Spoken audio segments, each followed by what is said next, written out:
Welcome to Gut Punch, the podcast that explores life-changing moments. Hosted by Kathryn Lancioni, a seasoned educator with personal insights into resilience. Kathryn shares how life can change in an instant, shaping our path forward. Each episode features inspiring guests who face their own gut punch moments. Guests share their journeys through loss, upheaval, and triumph. What to expect: honest conversations, lessons in resilience, inspiration for growth. Join Kathryn as she highlights courage and perseverance in every story. Gut Punch is a reminder that there is always a path forward. Be part of the conversation. Register now to join Kathryn for today's journey. Hello, everyone. My name is Kathryn Lancioni, and I'd like to welcome you to another episode of the Gut Punch podcast. Today, my guest is Alan Underwood, who has a gut punch that he is going to share that I think is going to empower all of you. Alan, I want to thank you for joining us today. Thank you for having me. This is a delight. It's my absolute pleasure. And I have to say, Alan, truthfully, is in a much warmer climate than I'm in. I'm reaching you guys from New York today where it's barely 30. And I think Alan is in a t-shirt and said it's like 90 degrees. So wish I were in California. So Alan, why don't we start off, if you could share a little bit about yourself with everybody, and then we can just go from there. Fantastic. Well, I'm probably a lot like a lot of people that are listening right now. A husband, a father. Last year, I became a grandfather twice over. So that's a new and exciting adventure. I'm an entrepreneur who's had some big wins. I've also had some pretty painful losses. And now I'm working really hard to help others who have been through some painful experiences or maybe trying to get to another level. And that's been a very enjoyable journey. On the business side, I'm the co-founder of Exalt Global Alliance, which is a global alliance for successful men looking for deeper connections and building legacy.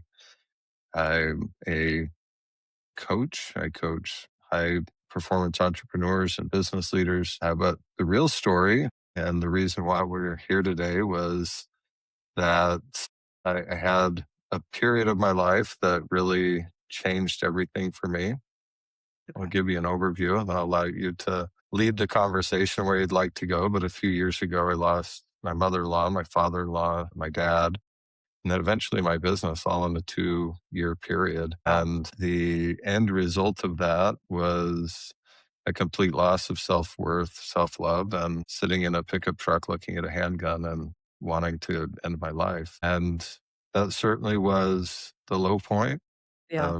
And also really the beginning of this next second chapter of my life. So I'll let you go where you want to go from there, but that's the brief overview. I appreciate that. Having that element of loss or that degree of loss in such a short period of time, I can only imagine, overwhelming is probably an understatement. Take me back to that point when you were in the pickup truck with the gun. Why didn't you do it? Is an excellent question. And I think the long answer is that there was something that I needed to do for other people. Okay.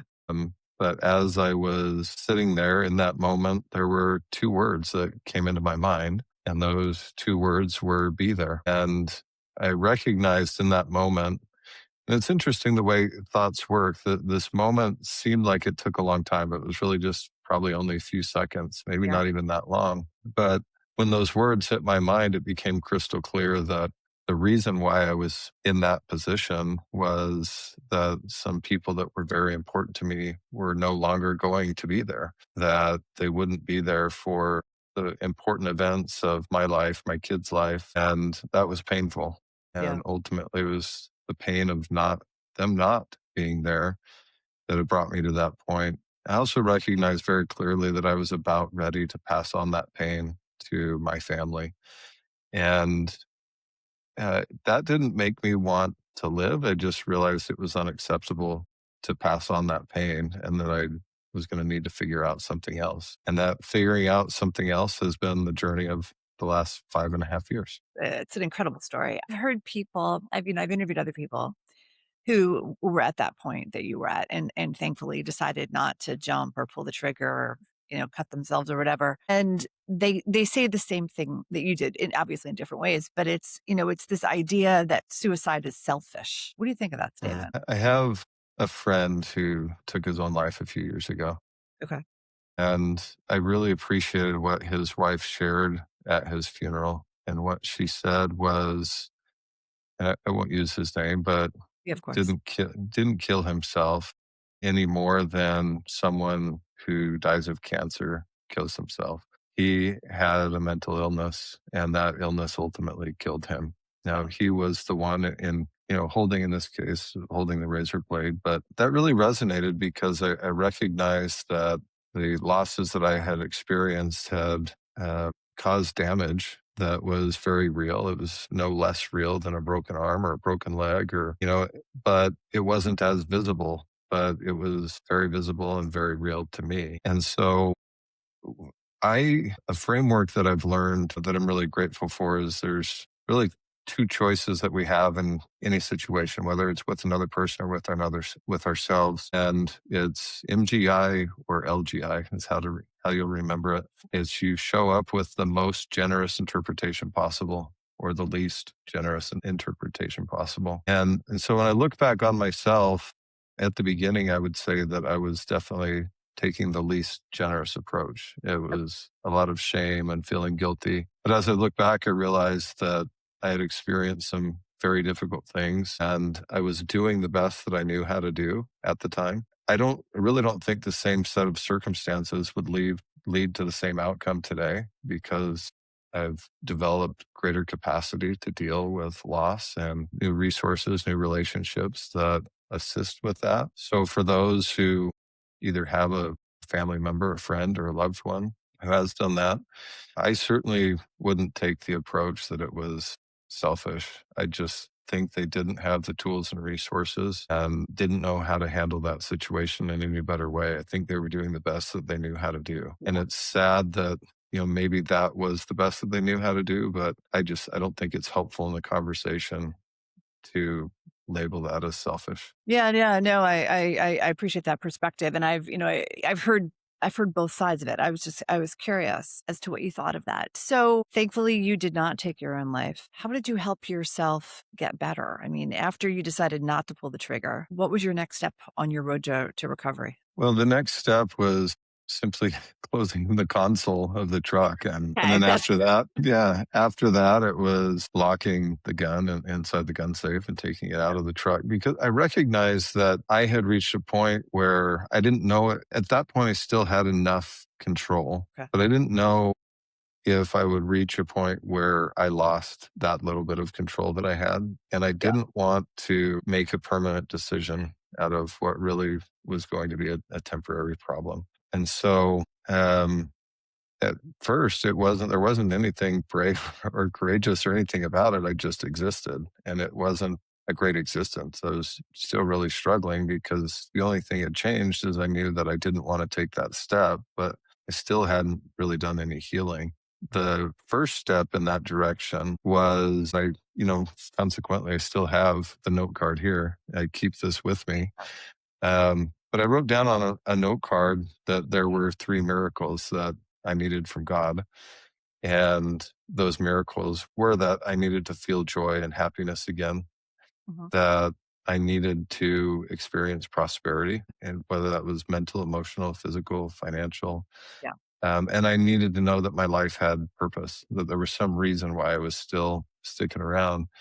And I didn't know how to achieve any of those things.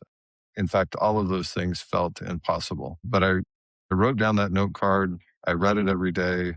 And it was something that I started praying about every day. I really felt completely powerless to change any of those circumstances. And it was really within only a few days, certainly less than a week, where thought popped into my head that I should take a flying lesson, which seemed like the most insane solution to Yeah. any of those problems.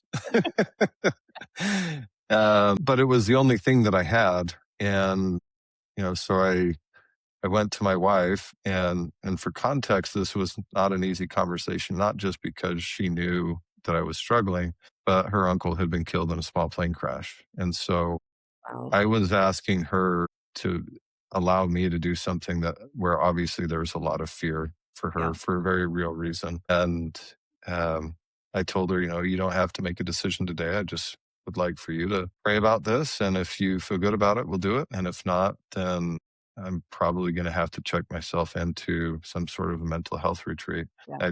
Because I don't want to keep living this way. And she did. And she came back, and I'll never forget. She said, I feel like God is going to hold your life in his hands, and I think you should do it. And I'll never forget that Discovery flight. When we took off, it felt as if all of the despair, the discouragement, the loss that I'd experienced stayed on the ground.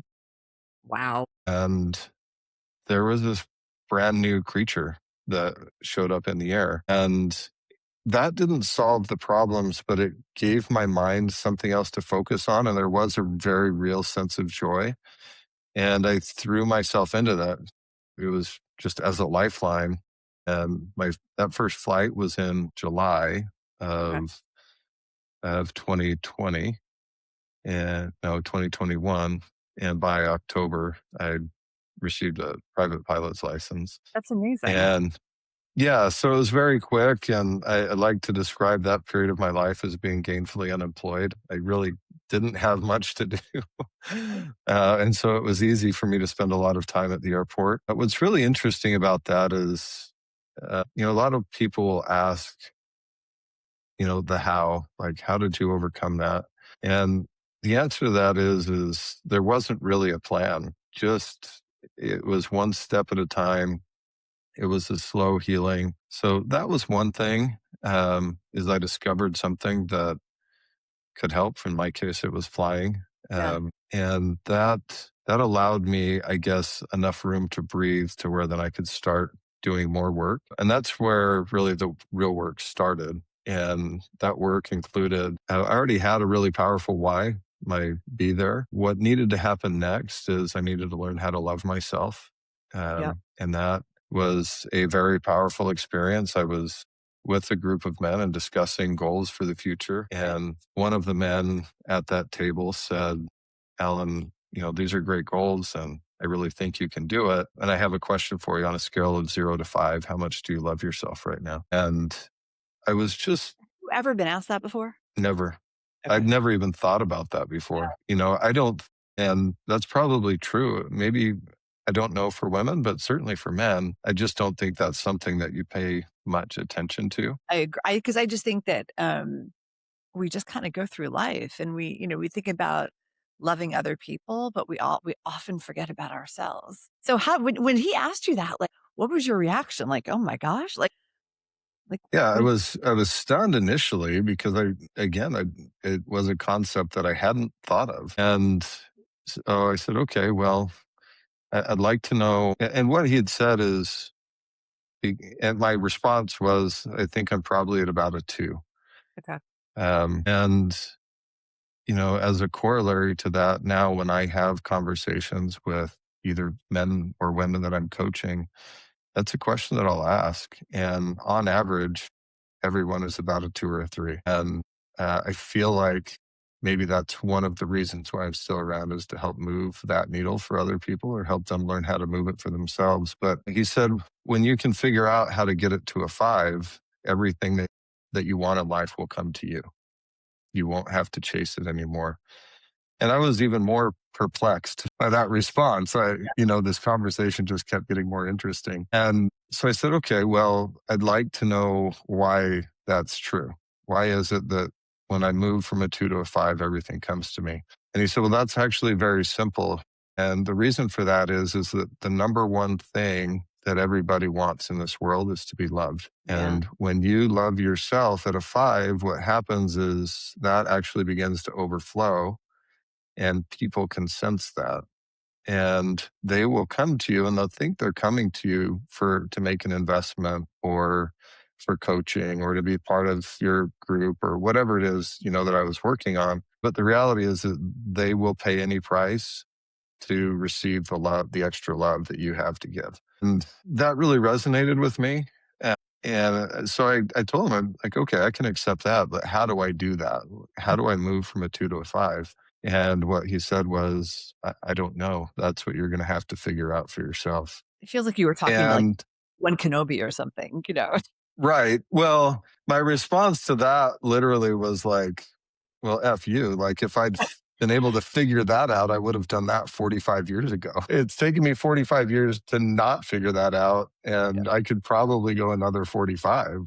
How do I do it? And I'm really glad that he gave me that answer because it did invite some self-discovery. And so now what I'll share with people is here's how I did it. And maybe that will work for you. But ultimately, I think each of us has to figure that out. For me, it involved a very intentional meditation practice where and the way that started is I literally sat up all night that night thinking about that question. Like, how do I learn how to love myself? I have no idea. I don't know how to do it. Because again, that's not a question that's posed very often, and it's incredibly complex. Yeah.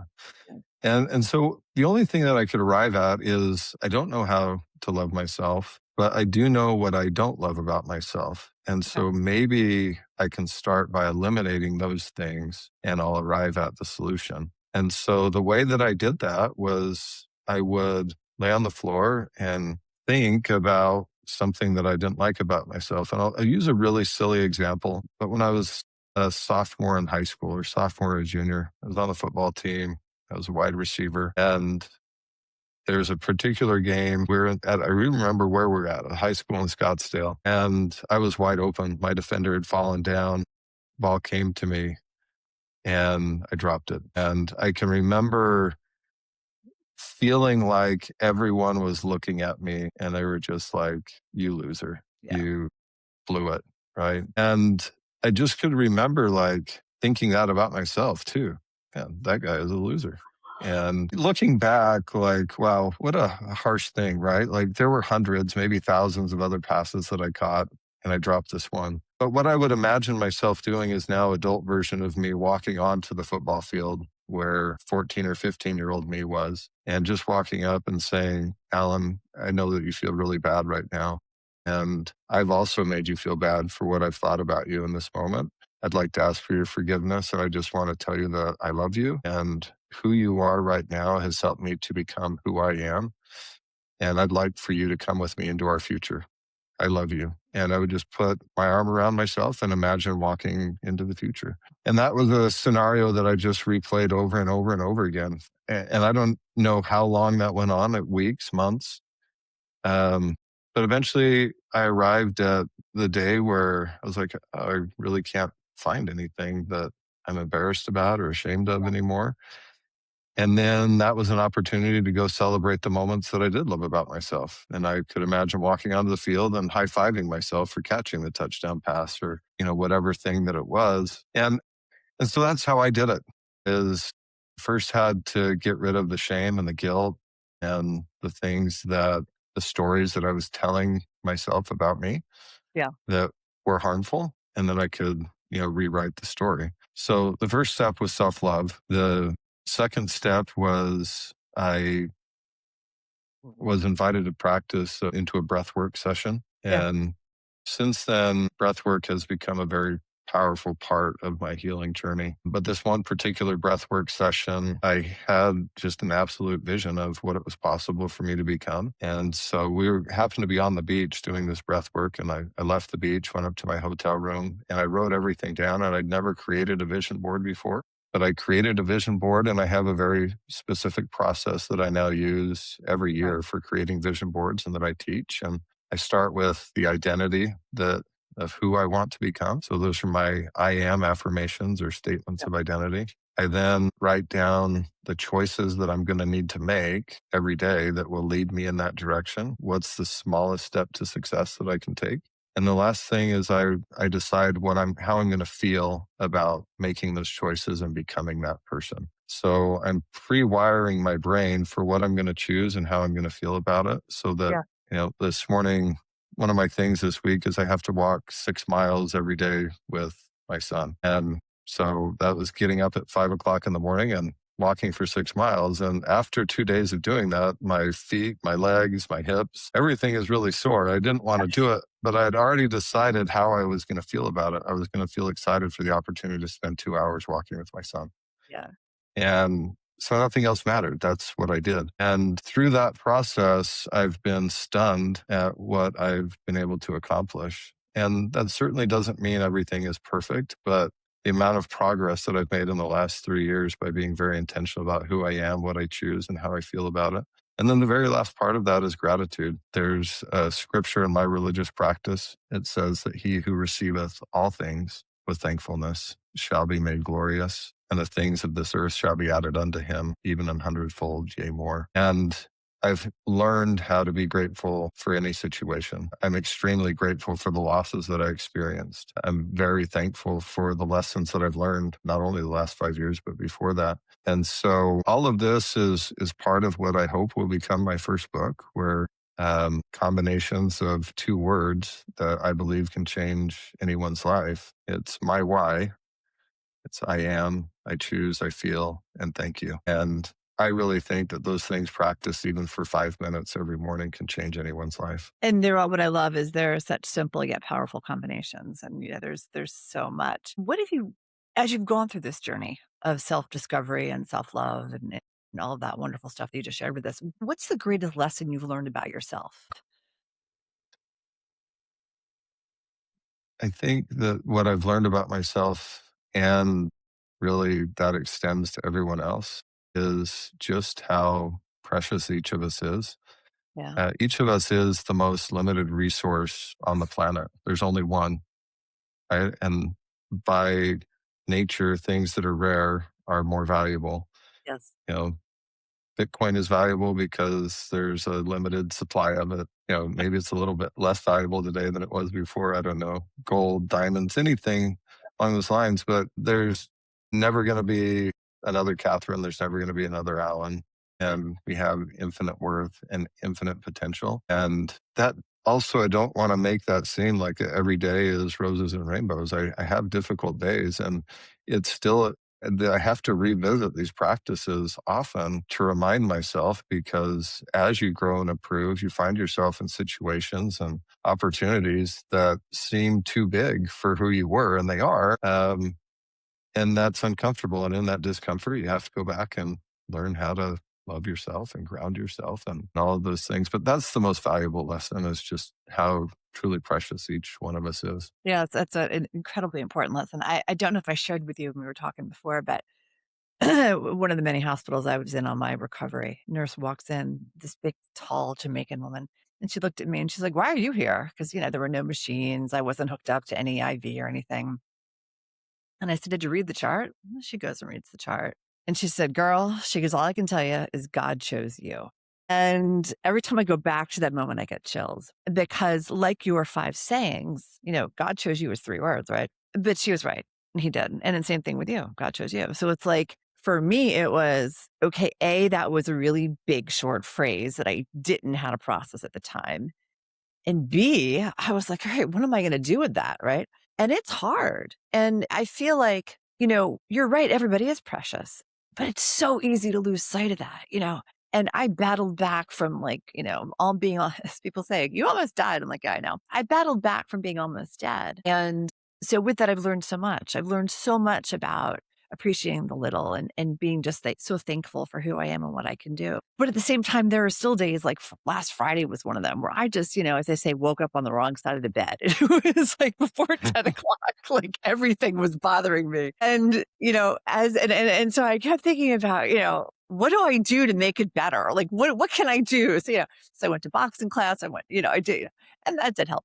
But it's so easy to get caught up in the craziness of the everyday. How have you learned I'm sure you have those moments too. So how have you learned to shake those little things off and get back to your wonderful lesson that is like, we are all so incredibly valuable and important? How do you get through those kind of, everyday surprises that you're like, ugh, how do you do it? Sometimes I need some help, and I have a faith practice. I believe in God, and sometimes He has to intervene on the days that are the worst. I recently did this bodybuilding competition, first time in my life.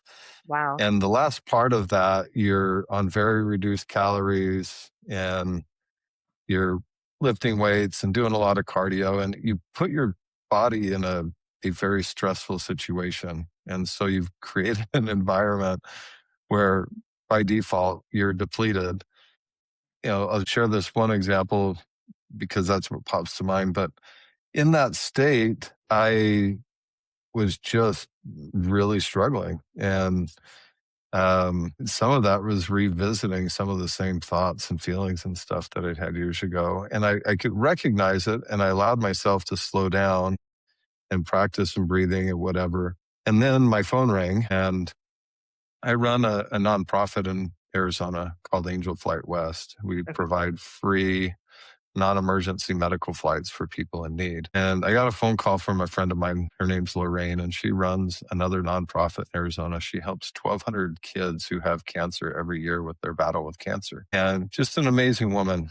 And the phone rang. It was Lorraine, and I picked it up, and she said, "Hey, Alan, I know this is short notice. I don't know if you can help, but I'm here at Phoenix Children's Hospital, and I'm with this girl. She's 16 years old. She's going to go on hospice this week, and she's always wanted to go flying. Do you think that you could take her flying?" Here I was having this bad day. Yeah. Yeah. And immediately your perspective shifts. I have a 17-year-old daughter, and I can't imagine, these parents didn't choose to have the experience of having a teenage daughter dying of cancer. I had chosen to not eat and to exercise too much and all the things. I'd put myself in this place, and my coach has taught me something that I fall back on a lot, and it's every problem is a problem of perspective. And so when I'm feeling down, when I'm having those bad days, what I try and shift first is my state, or what I call my inner stance. I may not be able to change the circumstances, but I can change my inner stance. Prior to this podcast, if I'm feeling tired or whatever, get up and do some jumping jacks and just change. Tony Robbins talks about this, changing your physical state, adjusting my mental state, my emotional state, whatever. But then really trying to zoom out and look at, okay, is this really a problem? Or is this an opportunity to learn? Is this a temporary thing? And generally speaking, pretty quickly, I can zoom out far enough to recognize, hey, yeah, I'm feeling a little bit of stress right now. Get up from your desk, walk around the office, get a drink of water. You can hit it again. It's going to be okay. Yeah, that it's so important. And I think, well, first of all, so going back to your story, so Lorraine calls you. So what'd you do? I told her that I would love to. Absolutely. And these are conversations that, not the first time I've had this conversation with Lorraine. In this particular case, when I reached out to the family, it was very evident that taking this girl flying would actually not be a good idea. She was too fragile. While the experience of flying may have been able to bring her joy, it was very doubtful that she'd even be able to sit up or get in or out of the airplane. And so in that case, what I offered to do is, after she passed, I offered to take the family on a flight to scatter her ashes wherever they wanted to do that. So, but I've had other amazing opportunities through this nonprofit and similar relationships to be a little teeny part of somebody's miracle. And, tracing way back to, this note card that still sits on my desk, that idea, that inspiration to go flying, and what it's brought into my life, it's answered all of those questions. So the first thing was I wanted to feel joy and happiness, and flying did that for me. It certainly, or at least put me on the path, but it still is something that I love to do. The next thing is that I wanted to feel prosperous. Well, some amazing things happened after I became a pilot. As I've been in business conferences or real estate conferences or other settings, it's very normal that I'm the only pilot in the room. And if there's an amazing person like you, Kathryn, and I want to get to know you better, well, prior to becoming a pilot, I might have said, hey, if I had come to you and said, hey, could we connect for 4 or 5 hours on Saturday? I'd really love a long conversation. You'd probably say, no, haven't met you before. Here's the link to my Calendly. Right? We'll schedule a call and see how it goes. But if I come to you with a gift and I say, hey, Kathryn, I have an airplane, I'm a pilot, and I was thinking Saturday morning of flying to Sedona to get breakfast. Would you be interested in coming along for that experience with me? I'd love to have you. Well, like 0% of people say no to People. that. Nobody says no. And so I get to show up as a giver and provide this amazing experience for someone. And in return, I get time and relationships, which to me are the two most valuable resources that I can receive. So through that experience, I've received investments, business partners, wonderful friendships, great experiences. It's enriched my life in more ways than I can even count. And then the last part of that is I wanted purpose. Well, Abraham Lincoln said, whatever you are, be a good one. And, I'm a pilot.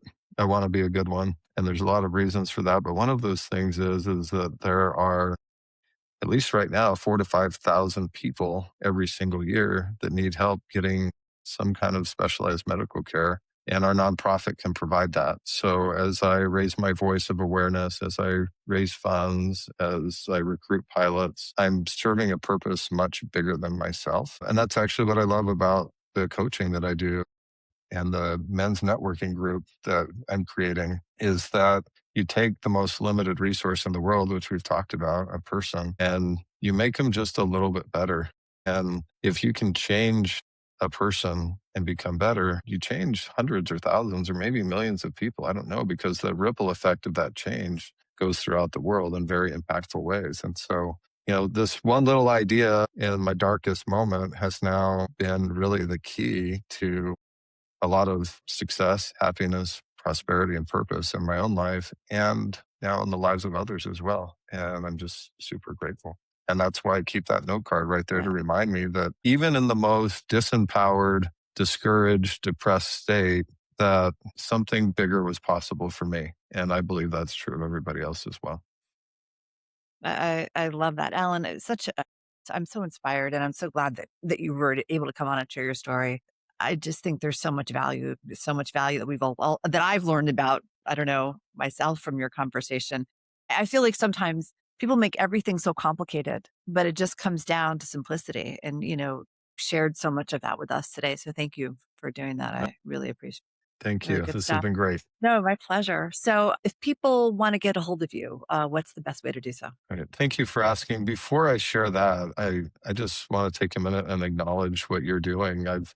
I've listened to your show, and you do such a great job curating these conversations and asking insightful questions. And the invitation I would make is to anybody that's listening, they have the power to make a real difference in your life and in other people's life by doing something really simple, like you just stated. Just simply taking 30 seconds to leave a review, to share this episode with somebody else that needs to hear it. That kind of support for somebody that's taking the time to produce a podcast is just immeasurably valuable. And so I want to extend that invitation. And then in terms of connecting with me, the easiest, most meaningful way to do that is my website, and that's thealanunderwood.com. Or if you're a man who's looking for an alliance of successful men who are seeking to leave a legacy, a life behind them that's going to make impact in the world, you can go to exalt.global, and we can have a conversation there as well. So those are the two places where I'd send you. That's wonderful. Thank you for that. And you're also on LinkedIn, I should say, as well. That's the way we I am on originally met. LinkedIn, and Instagram. Good Yep. stuff. Well, again, Ellen, thank you. Such a great conversation. I learned so much, and I think the advice you shared is like incredible. So thank you for that. And thank you all for listening to another episode of the Gut Punch podcast. We'll talk to you soon. Bye-bye, everybody. That's it for today's episode of Gut Punch.